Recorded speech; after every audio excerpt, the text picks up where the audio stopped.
When I stepped back from news last July, I took the biggest risk of my life. This is exactly what you'll see. Bigger than moving cross-country 3,000 miles away from family and everything I knew. But no matter which coast I ping-ponged to and from, my past caught up with me. Unhealed trauma reared its ugly head and turned my baggage into a festering boil that needed tending to. I couldn't walk away altogether, and instead used my platform as a means to have unfiltered conversations on taboo topics. It turned out to be the ultimate gift of self-love I could give myself and others. Sharing my story has been cathartic, and hearing your stories has been inspiring on this wild journey we call life. I can't say where this new chapter will take me, but I do know the world is my oyster, and I'm only now scratching the surface. As far as established goes, my next guest has a big resume. Recently, she was featured on MSNBC. She opens for the one and only Jay Leno. Forbes magazine, New York Post, Huffington Post, and even the BBC Appreciate a blowjob. has caught wind of this sassy Pakistani.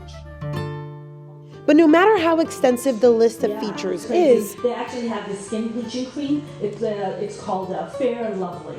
I call it Fair and Ugly. her sharp tongue and witty comedy aims at breaking stereotypes. Buckle up, because this world traveler is using her microphone to get a laugh and heal past trauma. We are all looking for adventure. We are all looking for adventure. We are all Hey everyone, thanks for listening and thanks for joining. You are watching and listening to And That's Okay. I am your host, Paulina Butska, and today we are joined with the lovely and comical Mona Shaikh. Mona Shaikh and I met through a friend of mine who is actually featured on this podcast, Edgy Benson. Edgy is a great friend of yours, a great friend of mine. And then as I was pitching this podcast to him, of course, he said, you guys have to meet. Mona has this phenomenal story and you guys have to kind of hash it out as to how you got to where you are today, knowing that there was so much hardship in your life before you got to where you are today. Mona, with that being said, today's episode, we are calling it, I was abused as a child, and that's okay. And I want to preface that with the fact that child abuse is not okay, obviously. Yeah. But you have learned to take something so traumatic in your life and have turned it into something pretty spectacular. Let's start with the worst days of your life and the things that you've been through, and then kind of how you got on this journey of where you are today. Well, first of all, thank you so much for having me. And thank you to my lovely and beautiful friend, Edgy Benson, for suggesting and connecting us. You know, he's just so lovely and I just love him and adore him to pieces. I mean, you're absolutely right. I mean, look, child abuse is, nothing to laugh at, and it's not a laughable topic in any ways. But I feel like, when you go into comedy and when you go into stand-up comedy, like, you can't be taking any chances. They pulled me over at the airport. They're like, ma'am, there's a ticking sound coming from you. There's just a lot of trauma in stand-up comedy. There's a lot of mental health issues in the stand-up comedy world that often goes, undetected or ignored. Look, I have had 2 personal comedian friends who committed suicide. So 3 actually, marking this year. I had another friend who fell off the wagon and got drunk, was in Dallas, supposed to be headlining, got drunk, ended up on the freeway, got hit by a truck and died on the spot. Right? This is a very serious issue, because what happens also in stand-up comedy is that as comedians, we are expected to just perform all the time. We're also human. We come from trauma, and some people take the time to go to therapy and work on those traumas, and other comics don't. And they try to self-medicate with drugs or alcohol or other possibly destructive ways that, end up not being so good for them, and sadly ends their lives. I think there's a lot of, first of all, I do want to acknowledge how much trauma and pain there is in the stand-up comedy world. That's, Jerry Seinfeld is an exception to the rule, because most of stand-up comedy comes from deep, deep pain. If you look at your grades from your George Carlin to your Richard Pryor, they all come from pain. They all come from severe trauma. So, but they did something magnificent. They took their pain and humanized it and made people, not only laugh themselves, but laugh at, just taking painful situations and turning them into something gold, which is so brilliant. And it's something that I aspire to be. Sorry, what was the question? Did I go on a tangent right now? I totally did. Slightly, but everything that you said, I think is so on the nose, because so often yourself in the stand-up comedy world, myself in news and being a news anchor, TV personality, I think so often people disassociate that we are human and that we do have our own stories that come with that. Right. So, I say this every episode, this is why this podcast exists, because we are human and this is the human face of mental health. And so to bring it back full circle, let's talk about your trauma. What was it in your life? I kind of gave it away a little bit in the beginning, that it was, you went through some child abuse growing up that kind of led you to where you are today. So let's go back into kind of how you got here. How did you get into the stand-up comedy world? So I was born and partially raised in Pakistan. And, I come from a conservative Muslim culture and a Muslim country. First of all, even boys don't pursue stand-up comedy. So let's just get that out of the way, let alone a girl. And, I never in my wildest dreams thought that I was going to be a stand-up comic. Like that wasn't even a thing. I just knew that, talking about childhood trauma, I just grew up in a very domestically violent household. My parents just bicker and fought all the time. I remember my therapist once asking me, what's my earliest memory as a child?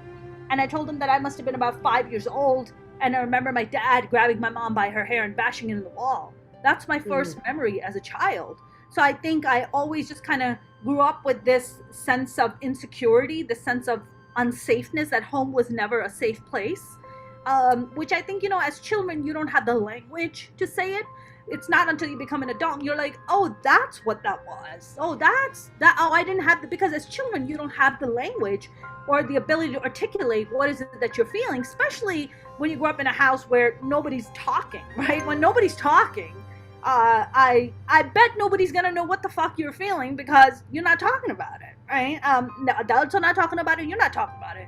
My father, I believe, as an adult, I've tried to sit down with my 13 years of therapy, very proud of it. I had a fantastic therapy session today, actually. I'm a big mental health advocate, and I really encourage people to go to therapy as much as they can. My father, I think, was a manic depressive, and, he came from a lot of trauma himself. So I think, back then, therapy wasn't a thing. We're talking 80s, therapy wasn't a thing. Nobody's really, mental health is not a conversation. No. Mental health is a very new conversation that's taking place even in America. It's a fairly new conversation.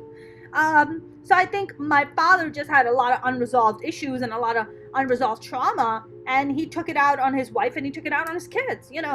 We just didn't know which kind of dad was going to walk in. One day my dad would walk in and be like, I love you guys.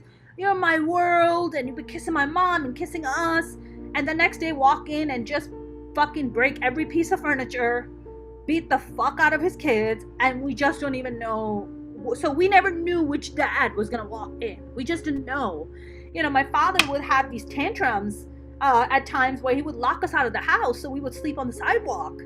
So, look, even in West Hollywood, which is where I live in Los Angeles, it's a nice neighborhood, but it's not safe to sleep on the sidewalk with children. And in a country like Pakistan and the city of Karachi, which is where I grew up, it's always been an unsafe place. It's always been an unsafe city. I don't know how is it as a man that you're okay with having your young, beautiful wife sleep on the sidewalk with your children. And mind you, two of my brothers, my second and my third brother, were given expired vaccination for polio and ended up getting polio because of it. So two of my brothers were handicapped growing up. So as a man, are you okay with your children sleeping on the sidewalk along with your wife when you very damn well can take care of them, right? So that's being severely mentally ill. Like, that's being sociopathic, perhaps. That's being, that's not definitely narcissistic. There's no denying about that because there's a lot of abuse involved. But, that's the kind of stuff that I grew up with. And it wasn't just my dad, it was my mom too. Whatever she was getting from my father, she was taking it out on us. And I think with me, my mom, I always felt targeted by my mom. Like, she didn't really do that to my brothers, but she did it to me. My mom used to tell me as a child growing up that I was an ugly child, that I was very unattractive, and she couldn't believe I was her kid. And because I was much darker skinned. You look fair and lovely. I know you, Farouk. You got fair and lovely. You're like the whitest Pakistani I know, dude. In South Asian culture, there's a lot of colorism. Being fair skinned is like at the top of the barrel, right? It's the top, and everything else is less than. I think for my mom, she developed a sense of resentment towards me. And I think maybe because until I came along, it was all boys. So there was no competition in her mind. But then when I came along as a daughter, I was getting a lot of privileges from my father in the sense that, I was getting an amazing education. Whatever I wanted, I would ask my dad would get it for me. And I think in my mom's mind, she started resenting me because she was like, I'm your wife and you won't give me access to things that you give your daughter access to, and I think she became in competition with me. So my mom would do these things to demean me. And as a child, I couldn't understand. And I was like, oh my God, I must be ugly. So because I'm ugly, I gotta do things to be good. Like, I'm clearly looks isn't a thing for me. So I gotta be smart, I gotta be funny, I gotta make up for my ugliness. So I gotta do other shit, to be like, hi, I'm here, hello. don't think I'm ugly, please don't think I'm ugly. I totally think I'm ugly, but I'm smart and shit, and funny and shit, and I'm popular in school, so that's the kind of stuff I started doing. I started acing my grades. I started doing became a popular kid in school. Everybody wanted to hang out with Mona, it was a thing. One day my mom showed up to school and saw all these kids gathered around me, and she was like, oh my God. She's like, are they getting around you? I'm like, they're like, oh yeah, we love her, we love Mona, we love hanging out with her. And my mom was just like, yeah, that's my daughter. And I was like, oh bitch, I'm your daughter now? What the fuck have I been all this time? Fuck you, this is bullshit. And the craziest thing is, Paulina, that as an adult, I realized when I finally came into my teens, and I'm like, I am a replica of my mom. If you see my picture next to my mom, it's young Mona, old Mona. Yeah. And I'm it's good and bad, right? It's good and bad. I'm sure for you, who's had this battle with yourself over, acceptance from your mother, who she's telling you you're so ugly, and then you look at photos and you're like, wait, I fucking look like you. What the hell are you talking about? So exactly. Really, it's or do you hate yourself when you look in the mirror? And maybe that's the thing, right? Maybe that's why the precisely what it is. One of the things that you said in the beginning was, you were a child and you guys didn't speak inside the household, right? So how did you know at some point when you got older that what you were experiencing was not normal and that you needed to go seek help? I was in 8th grade, which was the last grade I completed in Pakistan before I moved to the US. And I remember talking to a classmate of mine, Nadia, and I think it was first day of school. Very casually turned to her and was like, da, da, da. We were just talking. And I was like, so how often does your dad beat your mom? And she goes, what? I was like, how often does your dad beat your mom? Isn't that a thing? Everybody home does that. And she just looked at me with weird eyes. She was like, what the fuck are you talking about? She's like, is that what your father does to your mom? And I froze, and I was like, that was the moment of awakening, where I was like, oh, this is not normal. This level of violence is not normal. Sleeping on sidewalks is not normal. Being told you're a piece of shit is not normal. And then I became very shameful. So all the shame started sinking in. That really had lingered around, but it really started sinking in. And I think it did, for me, it's that was a big moment, as in an 8th grade. And then when I moved to the US, my parents always lived in Pakistan. They always, my 4 brothers lived here and they lived in Pakistan. So we were these poor immigrant kids that lived in a 1-bedroom apartment in Jersey City, roach-infested apartment. grew up. Welcome to immigrant life. You know, we've both been there. Yeah, I remember those days coming to America. Yeah, exactly. You know what I'm talking about. When I moved to the U.S., my brothers also were taking turns beating the shit out of me, and it just got to a point where it just became quite unbearable, where you have to constantly call the cops on your brothers, which isn't the best feeling in the world. And also, let me tell you, when a hot cop shows up and you're all like busted face, how is the guy supposed to ask you out? Like, it's hard. It's hard to get asked out by a hot cop. Like, your creepy brothers are like standing around you. After beating the shit out of you. After beating the shit out of you. It's a little rough to go on a date after that. It's a little rough. But I think for me, oh wow, we're going real deep today. I was about 17 years old, and another very big incident had taken place at home. Another one of those very big fights, one of those fucked up dysfunctional things that my family specializes in. And I decided that I was going to kill myself. I was 17. I remember being in high school at the time. I was going to graduate soon. And my guidance counselor, who I had become good friends with, because, you know, I moved at 15, which is like the worst age to move at to another country. Because when you go to high school, you know, all the kids have their own cliques. Like, you're this odd man out, and you're an immigrant on top, so they make fun of you. You're like, oh, you fucking fob, you just got here, or you stink of curry. You know, kids are fucking assholes. Kids are horrible. They are fucking assholes. I remember being I remember being taken from my high school and put in a psychiatric ward. And I was sitting there, and my mom came with two of my brothers. And I was just so full of shame. I was like looking down. I was so full of shame that I couldn't even look up at her. And she said something to me that really just clicked for me. She sat there and she looked, you know, she was like, how could you do this to me? And I was like, wait a minute. Wait. I am doing this to you? I damn nearly killed myself right now because I am living in this. And I was like, well, wait a minute. No. I'm not sick. I'm just in a sick environment.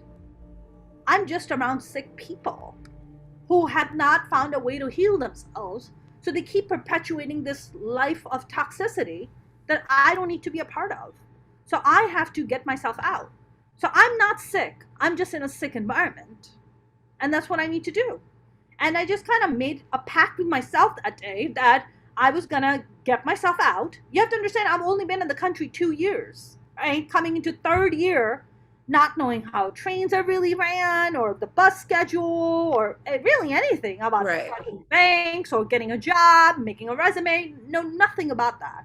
So I remember I briefly went to a community college, right for me. And I made some really lovely friends, and they helped me out. They taught me how to make a resume. They taught me how to take trains to New York City. They taught me all these amazing things that legit like saved me, you know. And one night I remember having a big fight with my family. My brothers, I had come out of my artist closet, and I told my brothers, I was like, look, I don't want to go to, because they wanted me to become a physical therapist. Paulina, no. I think there's more potential there, just saying. It's definitely stable. I gotta give it that much. But like, I did like 100 hours of volunteer work at Bayonne Hospital for a physical therapy section. And these people that come in, some of the patients that were coming in, they hadn't taken showers since Lincoln was president, okay? And I was just like, I can't do this. Like, I am not cut out for this. You have to be a very special person to do this. I am not that special. Like, I'm just not. I can't do this. I'm just Mona. That's it. I'm just Mona. I just want to tell jokes on stage. I just want to tell dick jokes on stage. Like, that's it. That's my entire purpose in life. And I remember being like, no. And my family wanted me to become a physical therapist, and they gave me an ultimatum. And they said, either you go to college and you become a physical therapist, or we're going to send you back to Pakistan and mom's going to marry you off to someone. So take your pick. And I was like, how about neither? You know, I came to America with just as many rights as you, and I absolutely am entitled to practice and exercise any one of those rights, and you have no fucking say over it. So when I turn 18, you have no say over my life. Only I get to have say over my life. So when I turned 18, I got into a fight. I was already secretly taking acting classes in New York City. And I had already kind of discovered, one thing I think as kids, especially that come from trauma or kind of like no support, sometimes, we underestimate ourselves because we don't quite understand how resourceful we can be even at the times when there are no resources. I mean, Tony Robbins says this one thing. He says, it's not about your resources, it's about being resourceful. And I 100% agree with that. I think all throughout my life, I have seen how I have been resourceful and pull myself out of situations where there were just very dire situations, and I've been able to pull myself out of it because of that kind of mindset, And I think I realized at 18 where I was just like, I gotta get the fuck out of here. Like, if I don't get out of here, I'm gonna die. Like, it's not gonna work. It's gonna end badly for them and for me. It's gonna be bad.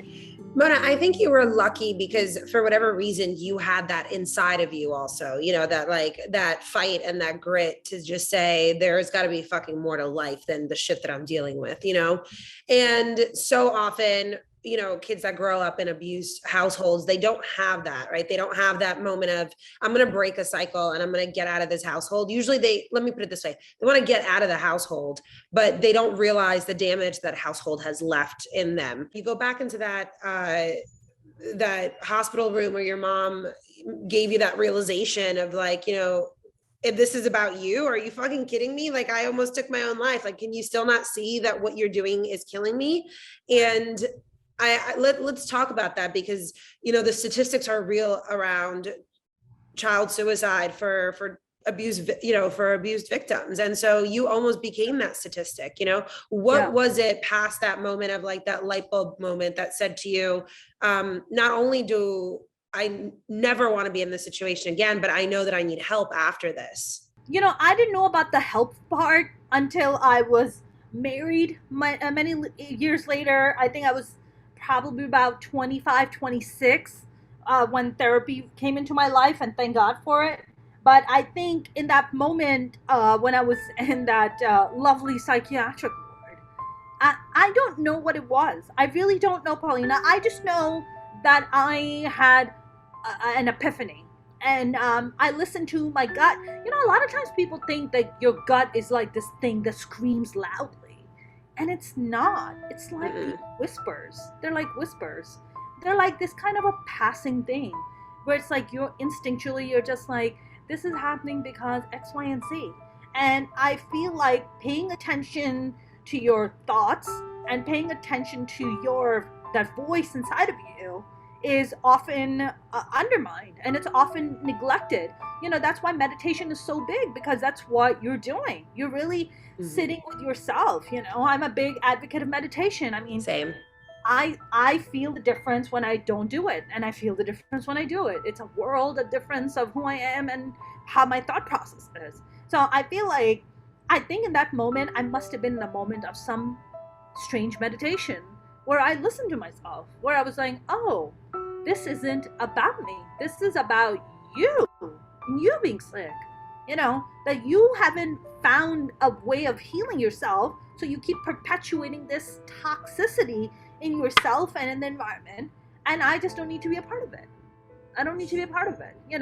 I feel like even after I moved out, I think for many years, my mom tried to shame me for it. She was like, you shamed the family. You brought shame upon for the family. Because at the time, what had happened was, because when you come from abuse, the thing is that, you're in this cycle. You don't know any other life. Like, this is normal to you. This unhealthy, fucked up situations you're in, it's, and I had secretly gotten a job in New York City and had a boyfriend at the time. I had turned 18 already, and he was about 25, so he was a lot older than me at the time. 18 and 25 is quite a significant age gap at that time. Yeah. He ended up becoming my boyfriend, and I was a virgin at the time. I didn't know anything about sex. Nobody was talking about sex at home in a conservative Muslim household. Nobody's doing that. And my boyfriend ended up raping me. I didn't know anything.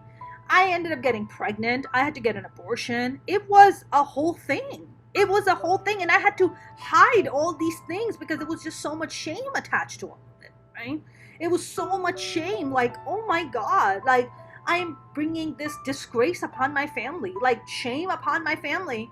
And I think for a long time, my mom kind of held that over me, and I was just like, right, but I'm a fucking environment of fucked up abuse. So I'm escaping abuse from one side and then falling into abuse on another side because I don't know any better.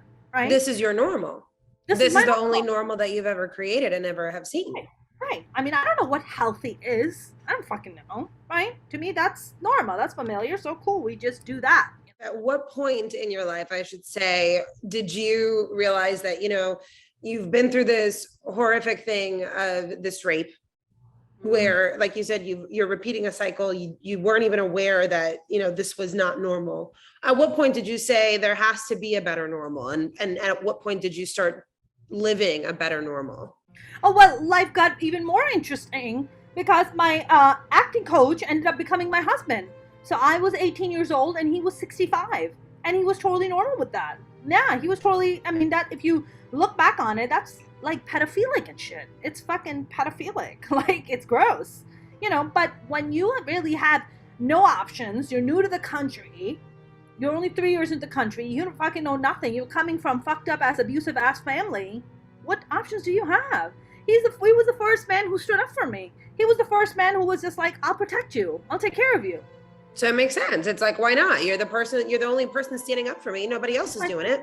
Precisely. So I'm just like, okay, you seem like a safe option. Even though it's like this awkward, fucked up age gap, but who cares? I've lived in awkward, fucked up all my life. I'll just do this one. At least this one is safe. At least this one doesn't come with a bunch of fucking beatings and abuse.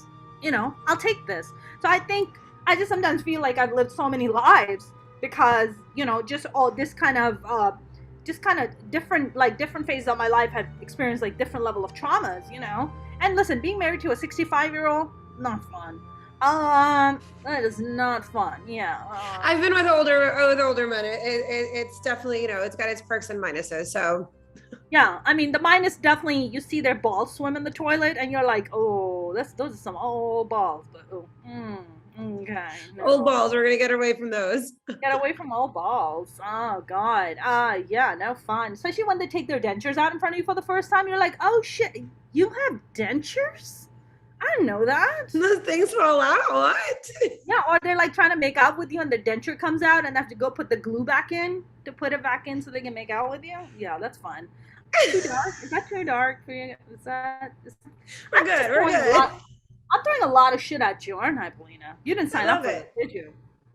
But you know what? I should have known that there was a level of dark humor that comes with you, particularly because of the fact that, like you said, you have a comedic background, and you've used the pain and everything that you've been through and all these really fucked up situations, because there's no other way to say it. Call the balls what they are. They're old saggy balls. Like they're old and hairy and gross. And so I think, you've been through the gross, hairy parts of your life, and now you're on like this great journey of I mean, you've got a great career right now, right? Like, so let's kind of talk about therapy. When that therapy, you said, you kind of mentioned it a little bit, that the therapy came when you were married. Was this to the older man that you were married to? The coach? Great pubes. Yeah, that's him.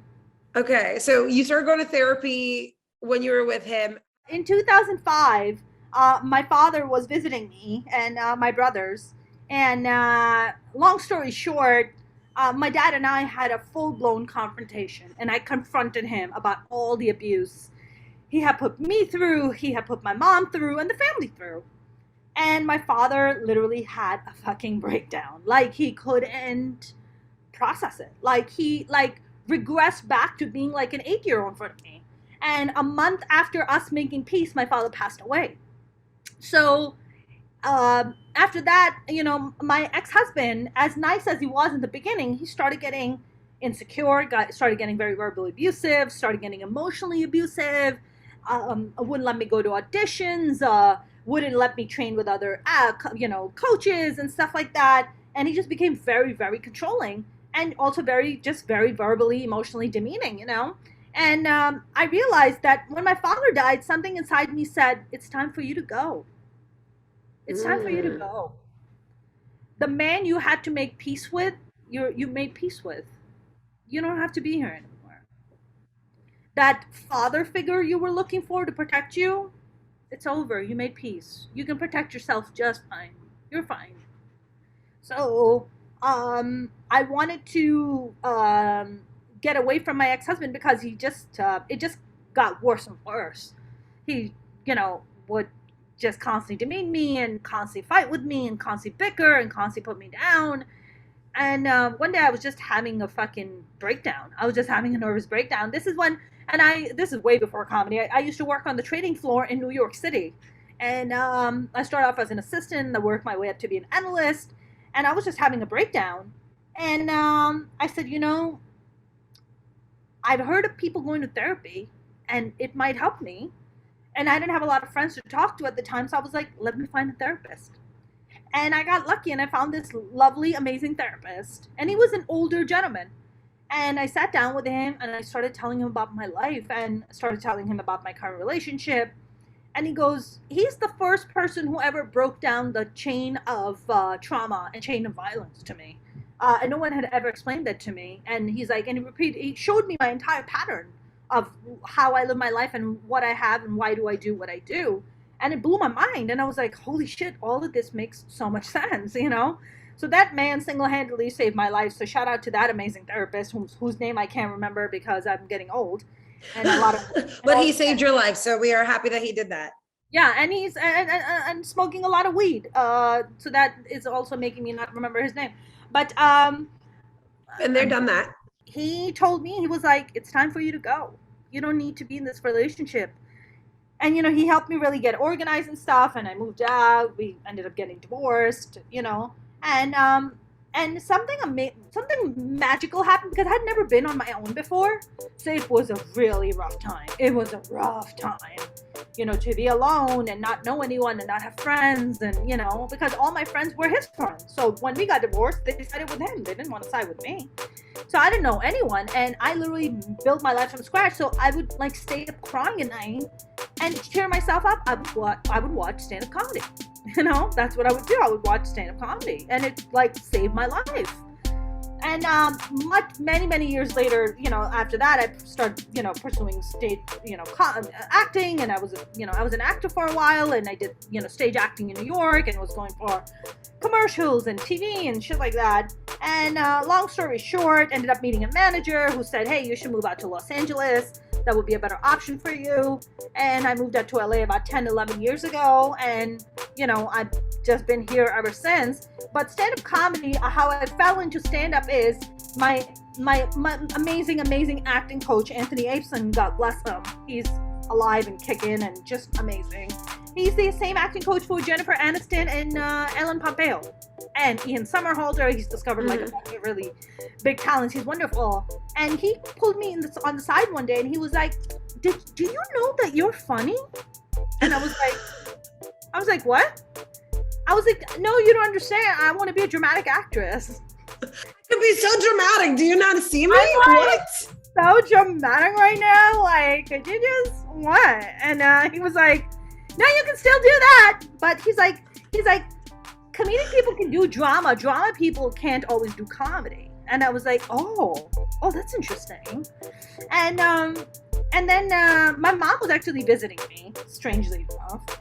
And my friend Lena Klabanov, who's a lovely human being, because I used to work at Morgan Stanley at the time, and she was like, Mons, you're so funny, you should do stand-up. And I was like, nah, dude, I can't do stand-up. I don't even know, what the fuck am I going to talk about, She's like, just say the shit that you tell me, and you're always cracking me up. I'm like, really?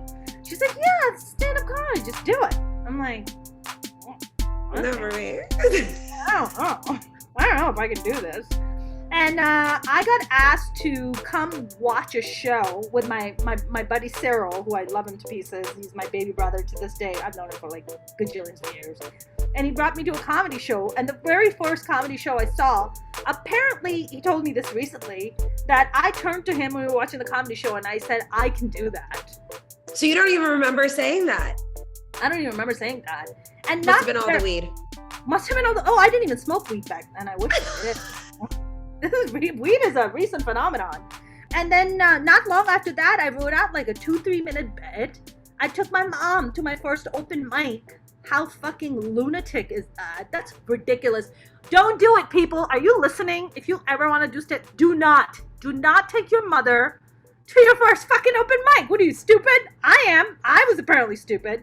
Took my mom, and I'm up there. And you know, it's like for the first time you do open mic, when you do comedy, you just do topical shit, right? You're not fucking Richard Pryoring this shit. Like, you don't fucking know. You're new. I'm up there slinging dick jokes and dirty jokes, and my mom is going like this. That is my daughter. Very proud. And people were like, oh my God, is your mom in the crowd? Does she know what you're saying? And I was like, no, because language barrier is a beautiful thing, baby. Because she don't know nothing. She don't know the shit that's coming out of my mouth right now. And I remember walking off stage, and this comic walked up to me, and he said, how long have you been doing stand-up for? I'm like, that was my first open mic. And he goes, there's no fucking way that was your first open mic. I was like, nah, dude, that was my first. He was like, you are a natural. Don't you ever stop doing stand-up. Like, stand-up is your calling. And pretty much after that, like, I came, visited LA. And the day I got back to New York, I got a call from the club where I opened mic, and the booker watched me, and he booked me in the main room after one open mic, which is insane. It is insane, but how great for you. I mean, knowing everything you've been through at that point, and knowing that you didn't have a clear path. You thought you were going to be this dramatic actress, right? I mean, you're going to be starring on, what is it, General Hospital or whatever, any of the Days of Our Lives. Days of Our Lives. You're going to be on all of this, right? To know that you have now booked your first gig as a stand-up comic, with your mother being there, of course, of all people, slinging dick jokes. What is going through your mind? I mean, this must be a surreal moment. It was surreal. And also, you know what? Looking back, I'm grateful she was there. I really am, because her presence gave me this strange courage to get up there and do this, you know? Not that I wouldn't have been able to do it if she wasn't there, but it helped her being there, which is so bizarre if you really think about it. I think for a lot of people would make them nervous. But because I'm a lunatic, I thoroughly have been fucking somehow took it as a positive thing. And not very long after that, I ended up moving to LA from New York. And when I moved out here, all the auditions I was doing, I had read for a lead role in a Steven Spielberg project. And then my agent was like, you're too big for New York. You need to move out to LA. And then I moved out to LA, and all the auditions dried up. And I was like, fuck it, I'm just going to do stand-up, because I fucking love doing stand-up. And I've been doing stand-up for almost 10, 11 years now. Some of the things that we talk about on this show, a lot of them is breaking cycles and really cutting out toxic people out of our life. For you, you made peace with your father before he died. And I think, you know, that is a beautiful thing. But you never cut your mother out of your life. How have you maintained a relationship with your mother all these years in light of all the trauma that you went through as a child? It's been rough. Right? I mean, I think I'd be lying if I said it had been anything better than that. I think my mom and I, when I had just turned 30, this is right before me moving to Los Angeles. Now you know my age. But right before I moved here, something very interesting happened. I had yet another epiphany from all the therapy that I was going through, that I no longer was looking to my mom. I was no longer looking at my mom as my mom. I was looking at her as this lady I met at a party who told me about her sad, tragic life, and I just had compassion for her. And I don't need love from her. I don't need acceptance from her. I don't need appreciation from her. Not on the level that I needed before. Because at that point, I feel like I had developed this adult inside of me. So I ended up becoming the mother I always needed for myself and to a lot of people around me. And I think that single-handedly saved me, because I no longer looked to my mom for validation or for love. I just looked at my mom and I just made peace with her. And I was like, look, you come from a lot of trauma yourself. Like, you haven't had the tools of going to a therapist like I have, right? So I'm going to have extra compassion for you, right? And you're just this lady to me that I met at a party told me about her sad life. And that's how I'm going to treat you, right? If I can be so kind with strangers and go out of my way to help them, why can I not find this deep down compassion for a woman that gave birth to me and gave me an opportunity to come to America to live the life that I have today? I can find that level of compassion for her. I can. I'm capable of it. I'm capable of it. I know she's toxic. I gotta put up my boundaries, right? It's taken me a year, number of years to kind of find that place, that kind of some kind of a healthy balance where it's like, this works for me and this doesn't work for me, right? Mom, you can come and stay for X number of days, but you can't overstay your stay. You have to go. Like my mom was visiting me for 2 years, Paulina. She was visiting. It's a long time to visit. I love my mom. And she is now the one setting boundaries. She's like, I don't want to live with anybody. I don't want to see, like, we like our space. That's right. We're adults now, right? Like we're no longer children. You don't want to be babysitting somebody and you don't want to be babysat anymore either. So I get that. And I think my mom, when she lived with me for 2 years, those were some rough fucking years, tell you that much, Paulina. You know how many overages you have to run on your phone watching porn because you can't watch it on your regular TV because your mom's in the living room? That shit sucks, yo. It fucking sucks, Paulina. Just trying to date people or just trying to come home late. One day I came home late and my mom was up. And I was like, why are you up? And she was like, it is 2 o'clock in the morning. And I was just like, go the fuck to sleep. I'm an adult. You're not living with me. Go to sleep. You are living with me. You are not the one who makes the house rules. I do. So if you don't like the house rules, there is the door right there. And you can leave. You are welcome to head out. That is cool with me. And I think she got the message. And I think that was the first time where I really started laying the boundaries down. It's like, this does not work, right? My house, my rules. You want to do your rules? Go live in your own house, right? And I think it has been, it's been a painful, growing pains, Am I ever going to have the relationship I want with my mom? No, she's not capable of it. She's not. I was just visiting my mom 2 weeks ago in Dallas. She's just this, shell of a person that once was my mother.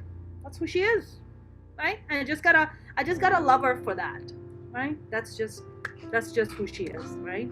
For me to sit there and try to turn her into something or expect something else from her, that's on me. That's not on her. That's on me, right? That's me creating some crazy narratives, churning out some crazy shit that, oh, my mom's this way and oh, she does this. No, she has, it's the greatest quote by Maya Angelou, who I love and adore. She said, when people show you who they are, believe them. Mm-hmm. I believe my mother when she showed me. I believe my siblings who, and in general, just when people show me who they are, I believe them. I don't challenge them. I'm like, thank you for letting me know, And I think that's the thing with my mom. It's, is it tough? Yeah. Is it hard keeping in touch with a toxic relationship that sadly is your mother? Yeah. But, for me, it would be a lot more painful not knowing where my mom is, that she's an aging old widow, mm-hmm. With really, next to no support, versus talking to her, dealing with her bullshit from time to time, putting down the boundaries, but still marching through. To me, that's a lot less painful than just not talking to her, because not talking to her would just kill me, because I'm not wired that way. I'm not wired in a sense. I'm wired in a way where I like to communicate. I like to process shit. I like to talk it out. I like to whatever it is. We're not perfect. I'm not perfect. God knows I'm flawed. Like we can just talk about it. If we can talk about it. If not, I understand where you stand, and I just find a way to gather my shit. Just move on. The boundaries are really something that I struggle with. I think so many of the listeners and viewers who are going to be tuning into this are absolutely struggling with boundaries, and those boundaries look so different for everybody, right? Like, I mean, that's how I got myself into stupid situations, with my marriage, how I got myself into stupid situations, just in general at work and things like that too, where, my boundaries, I did not know what my boundaries were. And so I'd let other people bulldoze over them. And so here we are, you're kind of talking about, I've accepted the toxicity. I know that it's there. But as long as I know what I have to put in place, kind of that fencing around me and that, aura, whatever, the bubble wrap around you, those boundaries, you can't come into my life until then. Right. Right. And so I think that that speaks so much as somebody who, just to your character and to your person, really, as, and I think all the years of therapy, honestly, I mean, it's showing, because to have healthy boundaries after being what you've been through, and knowing that, life could have been so much worse for you, and it could have I mean, and it's been horrible for you. Let me say that, like, it has not been great by It hasn't been fun. It has not been fun by any stretch of the imagination. You make it very lighthearted when you talk about it, but we've talked about some really tough shit that you've been through, and a lot of moments that, are psychologically damaging. And certain people don't bounce back from them, and they will never get the help that they need. So luckily for you, you have gotten that help, and it's phenomenal to hear kind of like you on the other side of this. And what's more, I love hearing from you too, is that you're continuing your journey with mental health, and you're continuing to go to therapy all these years later. It's interesting. I was asking my therapist that about a month or so ago, and I was thinking, am I going to be in therapy for the rest of my life? She was like, well, let's put it this way. Sometimes people, are going through certain things in their lives. They come to therapy, they help resolve it, and then they go away. And then they come back when they need it. Otherwise, they just go on with their lives. And it's interesting because I definitely went through a phase where I wasn't seeing a therapist, right? I was just living my life, hustling on therapy, hustling as a comic and stuff like that. And I didn't quite have the, means to have a therapist.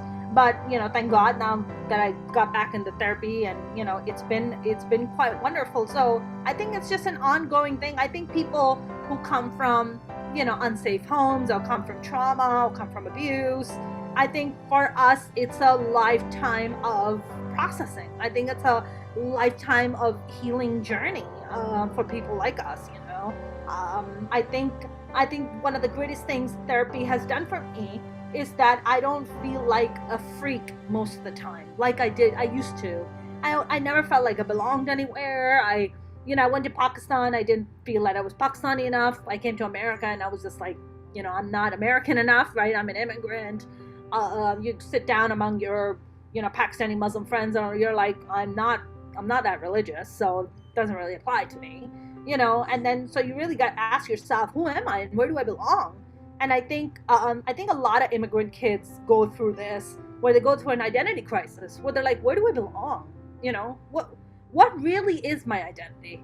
And, I really, after 10 years of soul searching and struggling, I came to the conclusion that my home is where I am, wherever I am, that's my home, my identity is who I am as a person. It is not an ethnicity or a religion or a caste or creed or even gender. It is just you as a person and your characteristics. That really is your character, and that's your home, that's your identity, and nobody can. And once you find that, and once you get in that place, really nobody can take that from you. You're unshakable. Unshakable. Ms. Shaikh, you are unshakable. Mona, what advice do you have for anybody listening who either grew up in a fucked up household, because I'm not going to put it any other way, in your own words, who does feel alone, who kind of, needs that extra push or that extra word or motivation from somebody who's been through it? What do you say to them? I say to them, if you have the means to secretly get a therapist, get one. Find a counselor, somebody who can help you with your mental health, because until you have this straight, nothing else will be straightened out in your life, right? First, you got to take care of your mental health, because this is where it begins from. Everything begins from here. Second, I would say that that's just a very temporary phase of your life. That's not really your life. You're just born into those circumstances. You didn't choose that. None of us chose to be born in the families we're born into, That is just our soul's purpose. Now, I don't know how spiritual your audience is or how you are, but I'm a very spiritual person. I read this great quote recently. It said religion is for people who believe in hell, and spirituality is for people who've been there, And I definitely relate to that, because I'm just like, it makes total sense why I have become such a spiritual being. It's because I have been through hell, and people who are going through this, I want you to know that courage is not exclusive to one person. It's not an exclusive thing. You very much have the courage, and you very much have the ability to give yourself permission to get yourself out of a toxic situation and go to where you're Go to where you're wanted. Go where you're wanted. You no longer need to go and fit yourself as a square peg in a round hole. You don't need to do that. It's not necessary. Shit that's happening to you is not your fault. It's just, you are just a victim of circumstances. So in order for you not to be a victim of circumstances, remove yourself from the circumstances. Find a way. There are enough resources. Look, we live in a pretty resourceful country. We live in America. It's a different conversation if you live, in a country that doesn't have the kind of resources this country does. But we have a fuck ton of resources here.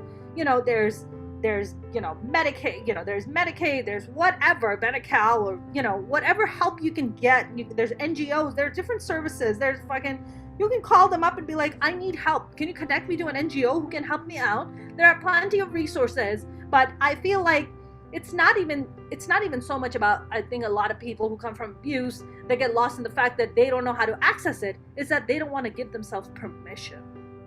Because there's a lot of shame attached. Oh my God, I'm going to expose my family. Oh my God, that makes me a bad person. Or if I talk about my family, then my family's going to shame me for it. Or that makes me a bad person. And it's like, no, it doesn't do any of those things.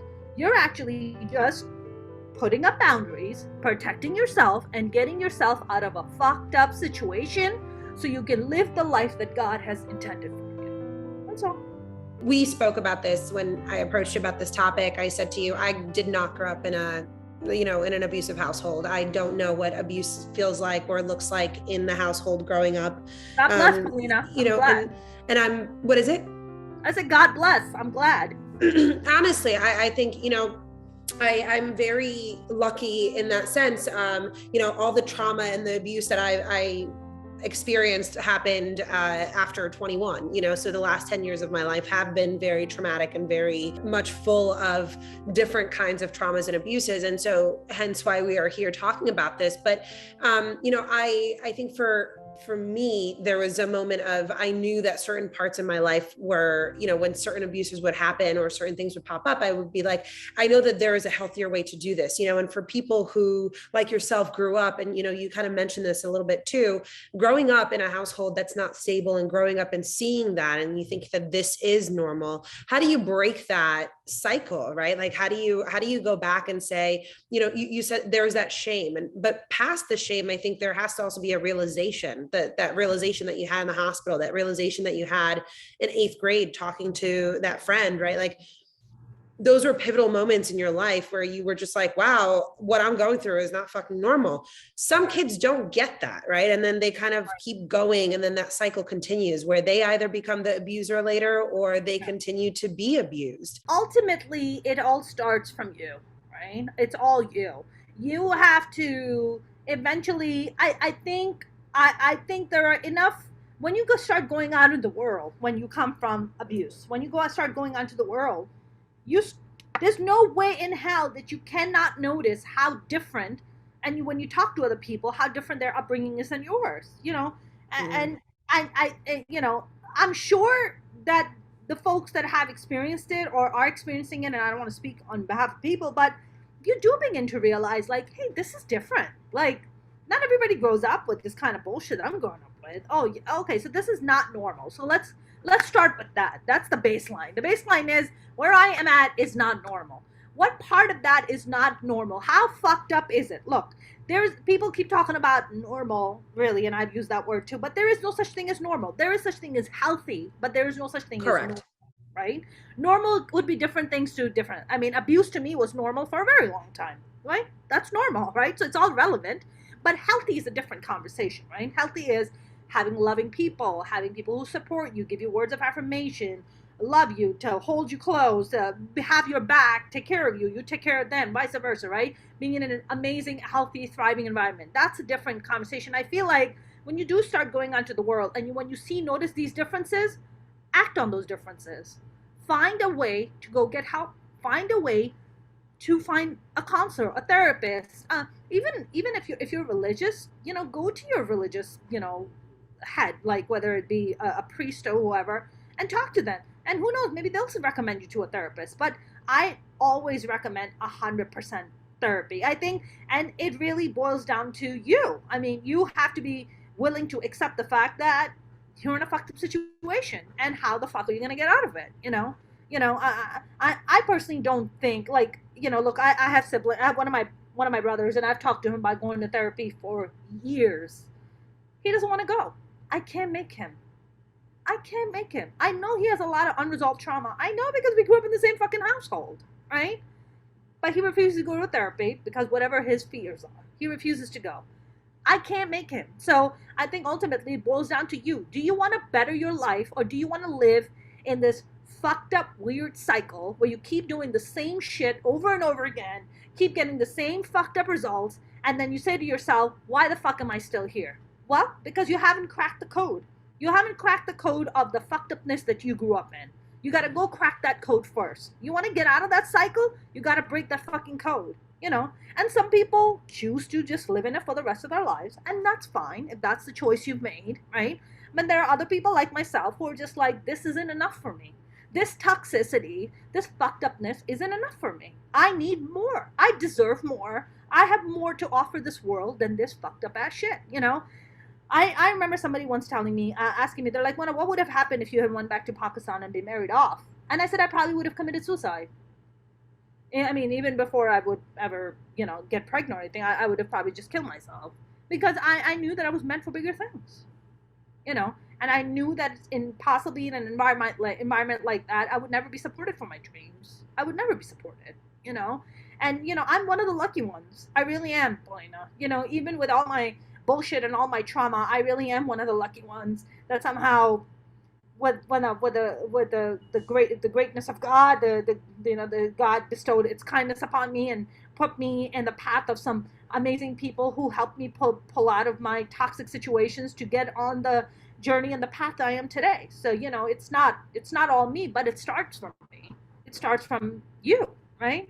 But then universe steps in. They're like, I'll help you out. Every episode that I have recorded so far, every person that I have spoken to, certain people I ended up meeting just through my job, and that's how we met. But other people and their stories, what they kind of also echo is your words, is the fact that, they had these people kind of stepped into their life, and you just had to keep going. And I think that it also, like you said, it starts with you, and it starts with you saying that either I'm worth more, or there has to be something better, or just feeling and believing, right? I know that for so long, even when I would say, there has to be more, and people would just be like, just shut up, just get married, just do this, just do that. I didn't want to do any of those things. I did not want to do what you were telling me to do. I wanted to travel. I wanted to go meet people. I wanted to run away from my problems and find a way to forge my path and, kind of deal with my trauma in my own way.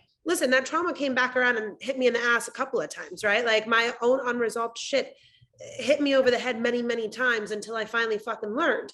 However, I did not take no for an answer, right? Like I did not take, and it's the same with here, same with reporting. If I got upset every time somebody said no to me, my God, I would not be doing anything, right? I mean, because 90% of the job in news is the fact that people tell you no, they don't want to do an interview with you. You just gotta have to fucking move on and keep going. What's your plan B? And so for a person like me, there's always a plan B, right? Like you just don't let things get you down. They do, right? Like life gets real. Shit situations happen. Fucked up childhoods happen. Fucked up relationships happen. Fucking suicide happens. Depression happens. Overdoses, addiction, everything. All of these things do happen. But it starts with that one and only person also to fix all those things. And that's the person that is inside your body, right? Like the soul and the being that's in there. So Mona, you have been phenomenal. I think just to end things out, I think one last question, because I don't want this to end, is kind of you've managed to take everything that you've been through and like throw it on stage. What is the response from your family now, where you are so vocal about mental health, you are so vocal about the abuse you've been through and the things that you've been through? And not only that, you also really take a lot of great jabs at like politics and local and things that are happening worldwide and locally. You don't give a fuck. You just keep going. What has the response been from your family? So, my family, one of my siblings, who's the only one I really talk to, I don't really talk to any of my other siblings, he heard one of my podcasts. Now, I didn't know that he was listening to my content because he's never told me. He never told me that he had any interest in any of my content. You know, I know that I would point out stuff to him like, oh, I'm going to be on this, or I'm going to be on that, or check me out. And he would like listen in, but he'd never give me any feedback or never be like, it was good, it was bad. So I just didn't know. I was like, oh, I guess he just didn't watch it. He doesn't care. I'm like, all right, whatever, you know? And apparently he heard one of my podcast sessions where I was, according to him, going in on him and on the family about them. There was this one incident where my brother, during Thanksgiving, pulled a knife and chased me with it and was coming to stab me. And I put my jacket on and shoes with no socks while it was 20-degree weather outside and walked out and walked around the neighborhood for like 2 hours because I was too scared to go home. And I was like, and apparently I called my brother a butcher. Apparently, I don't remember that, but maybe I did, you know? And my brother's like, how dare you? He got so mad at me. And he was like, I don't remember doing any of those things. Now, when do abusers ever remember any of their wrongdoings, Paulina? When do they ever do that, you know? And, him and I got into a bit of a conversation and a bit of a fight, you know, about him not acknowledging his wrongdoings. So to answer your question, how do they feel about it? With all due respect at this point, Paulina, I don't give a fuck. Because it's too much burden to bear the pain of the trauma, and now you're gonna step in and invalidate my feelings on top of it. You don't get to do that. You don't get to do that. You're not the boss of me. I'm the boss of me. So you don't fucking get to do that to me. That's how I feel about it. I love it. You're not the boss of me. Mona Shaikh, everybody. Mona, you have been phenomenal. Keep fighting that good fight. Keep, belly laughing and making everybody else just cry from just the tears of happiness, I guess, because really you are such a bright light. We have laughed. I've laughed more with you, I think, than any other episode. That's for sure. Really? I was like, oh my God, this is such an intense conversation I'm having. It is an intense, but listen, they've all been intense, right? Like that's the thing. These conversations are not easy. They still have to be had. And if we can at some point redefine the way we talk about them, and we can have people like you who has turned that trauma into something just so entertaining for everybody as well, while still talking about what you've been through, and I'm sure that is cathartic for you, then I think you're already 10 steps ahead of everybody else. Well, I don't know about the 10 steps ahead, but I do recommend people to really, this word, it's really stuck with me, and I'm gonna continue to say it. Give yourself permission. Give yourself permission. It all boils down to permission. Permission from somebody else, you're waiting for permission from your parent, from your sibling, from your spouse, from your boyfriend, girlfriend. You don't need to wait for their permission. You can just give it to yourself. You're very capable of it. Wise words from Miss Mona Shaikh, everybody. Thank you, everyone. Thank you. Thank you for having me. And I simply can't deny it, that I feel